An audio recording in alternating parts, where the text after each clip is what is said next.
안녕하세요. 운동이야기의 김 교수입니다. 오늘 Q&A 시간에는 AXIN이라고 이렇게 발음을 해야 되는지 모르겠습니다. AXIN 이렇게 이니셜을 갖고 계신 분의 질문을 준비를 했습니다. 운동을 통해서 백근과 적근의 비율이 변한다고 이해하였는데 이는 근성장을 통해서 발생한 근육에만 해당이 되는 건가요? 아니면 선천적으로 타고난 근육의 비율도 바뀌는 건가요? 그리고 FT 섬유의 전환에서 그 비율에 관한 또한 유전적 한계가 있는지 궁금합니다.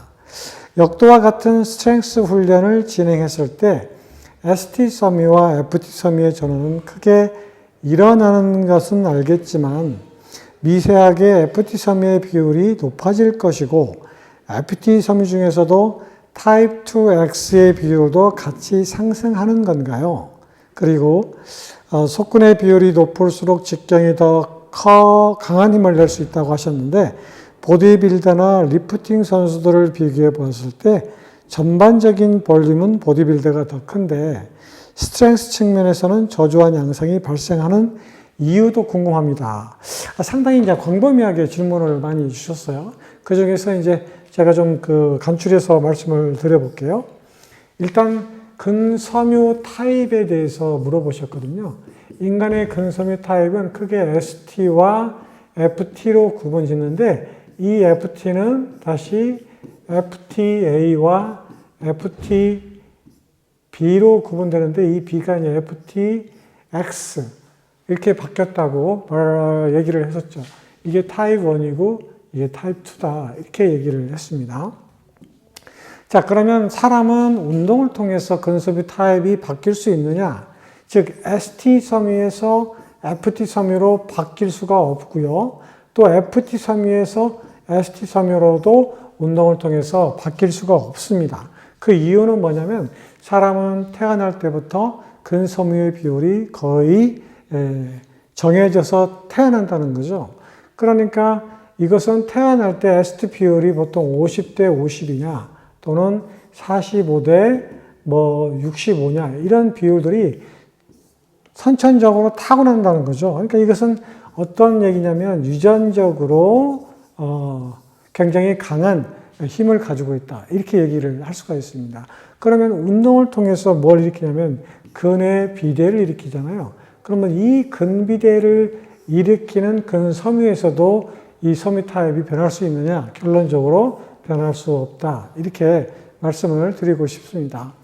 따라서 훈련의 효과라고 하는 것은 FT 섬유 중에서 FTA와 FTB라는 섬유, 즉 X라는 섬유가 있는데 이게 이제 강한 운동, 즉 근력 운동을 많이 하게 되면 FTX가 FTA로 전환될 수 있는 확률이 높아지고 또한 강한 운동을 하게 되면 이렇게 바뀌는 거고 약간 유산소적인 운동과 병행을 하게 되면 FTX가 FTA로 변환된다 이렇게 되어 있어요. 그러니까 25대 25를 가지고 태어난다면 이 비율이 양쪽으로 운동을 통해서 변화될 수 있다 이렇게 말씀을 드릴 수가 있습니다.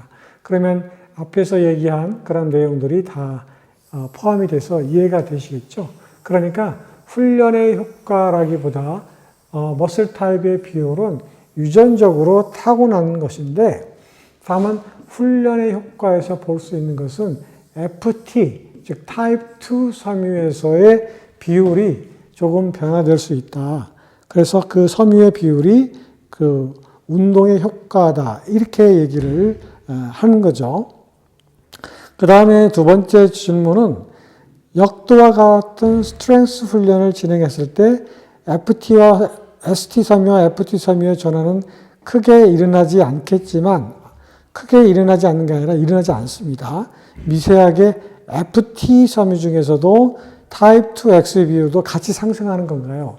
아까 얘기했죠? A와 타입 2X가 훈련의 어떤 그 방법에 따라서 이렇게 갈 수도 있고 이렇게 전환될 수도 있다. 이렇게 말씀을 드렸습니다. 자, 그 다음에 속근의 비율이 높을수록 직경이 더 커서 보디빌더나 리프팅 선수들을 비교했을 때 전반적인 볼륨은 보디빌더가 더 크고 스트렝스 측면에서는 저조한 양상을 발생한 이유가 뭘까요? 지금 이렇게 얘기하셨거든요. 그러니까 보디빌더하고 뭐하고 비교를 하면 되겠냐면 역도 선수를 먼저 비교를 해볼게요. 보디빌더 선수들은 주로 근비대를 일으키는 선수이고 역도 선수는 주로 뭘까요? 파워, 즉 근력을 강화시키는, 근력을 발휘하는 선수이기 때문에 전반적으로 두 선수가 훈련 방법에 있어서 좀 다르게 표현할 수가 있습니다. 자, 보디빌더 선수들의 훈련 방법과 역도 선수들의 훈련 방법은 같지 않죠. 보디빌더 선수들은 근육을 벌크업 시킨다고 표현하죠. 벌크업 시키기 때문에 어떻게 보면 근육량도 증가시키고 지방량도 증가시키는 훈련 방법이고, 역도 선수들은 근육량과 지방량의 증가가 중요한 게 아니라 순발력을 강화시키는 훈련 방법이 굉장히 중요하다, 이렇게 되어 있어요. 또한 보디빌더 선수들의 근비대는 주로 어디에서 일어나냐면 근형질을 키우는 데 있어서 근육을 키우는 방법이 있다고 이렇게 볼 수가 있고, 역도 선수들은 순발력을 키워야 되기 때문에 근육을 수축시키는 수축 단백질이라는 게 있어요.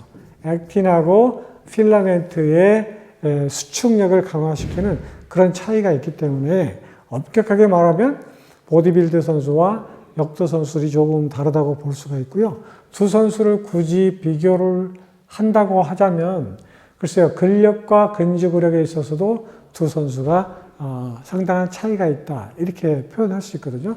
그러니까 경우에 따라서는 보디빌더 선수가 무거운 것을 들을 수 있는 근력은 강하지만 상대적으로 이것은 뭐죠?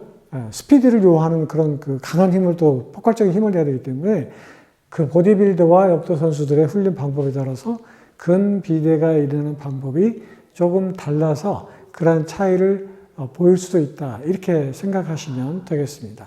자, 오늘은 질문해 주셨던 여러 가지 그 내용들, 머슬 타입, 섬유 타입의 변형, 운동의 효과, 뭐 이런 것들을 물어보셨는데 종합적으로 제가 설명을 드렸습니다.